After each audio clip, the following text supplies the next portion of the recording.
चाहे तो आप जाकर देख लीजिए, जिस दिन चुनावी नतीजे आए थे उसी दिन मैंने आपको कहा था कि इस बार पीएम मोदी के कार्यकाल में भारत और चीन के बीच में जो टकराव है वो सीधा होगा, टक्कर आमने सामने की होगी। और आज ऐसा ही हुआ है। अब से कुछ ही देर पहले प्राइम मिनिस्टर मोदी ने तीसरे कार्यकाल के लिए शपथ ग्रहण करी है और उसके कुछ ही देर बाद खबर आ चुकी है, प्राइम मिनिस्टर मोदी ने शपथ लेते ही सबसे बड़ा एक्शन ले लिया है चीन पर, और स्पेसिफिकली कहूं तो तिब्बत पर यह बड़ी स्ट्राइक करी गई है। क्या है स्ट्राइक, आप अपनी स्क्रीन पर खुद देख लीजिए।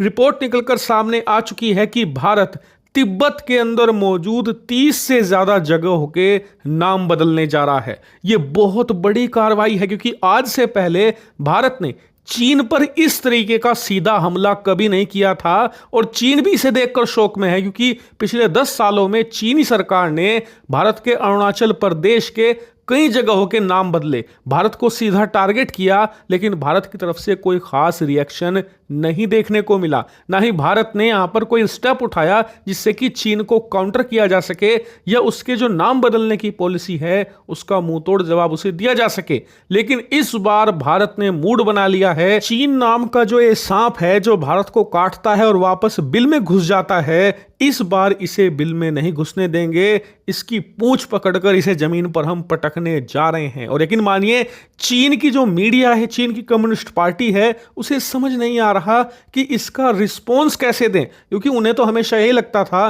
कि भारत के खिलाफ कुछ भी कर लो, भारत सीधा साधा देश है, भारत कभी भी कोई रिएक्शन नहीं देगा। लेकिन इस बार भारत ने रिएक्शन नहीं बल्कि कठोर कार्रवाई ही सीधी कर डाली है। लेकिन सवाल उठता है कि इन नाम बदलने से हमें फायदा क्या होगा? क्या इससे वाकई में ही चीन पर कोई असर पड़ेगा? तो बिल्कुल असर पड़ेगा, क्योंकि ये सिर्फ नाम बदलने की कार्रवाई नहीं है, ये दावे की भी कार्रवाई है। क्योंकि जब आप किसी चीज का नाम बदलते हो तो इसका मतलब आप उस पर दावा भी ठोक रहे हो। और चीन पिछले कुछ सालों से तिब्बत के अंदर मौजूद हर एक जगह के नाम बदलता रहा है। वहां पर तिब्बत भाषा में जो शहरों के, गांव के नाम हुआ करते थे, उन्हें बदलकर चाइनीज जो मैंड्रिन लैंग्वेज है उसमें किया जा रहा है, जिससे कि उसका दावा और पुख्ता हो जाए। और आप जानकर हैरान होंगे कि चीन ने अपने यहां से तमाम डॉक्यूमेंट्स में तिब्बत नाम को ही पूरी तरीके से समाप्त कर दिया है। और इतना ही नहीं, जब चीन नाम बदलता है तो उसे दुनिया के जो बाकी देश है उनसे भी अप्रूव करवाता है। उन्हें भी कहता है कि जो हमने ये नया नाम रखा है तिब्बत में, इस शहर का या इस गांव का, आप भी इसे इसी नाम से बोलिए। बात पिछले कई साल से कही भी जा रही थी कि चीन जिस तेजी से तिब्बत में जगहों के नाम बदल रहा है,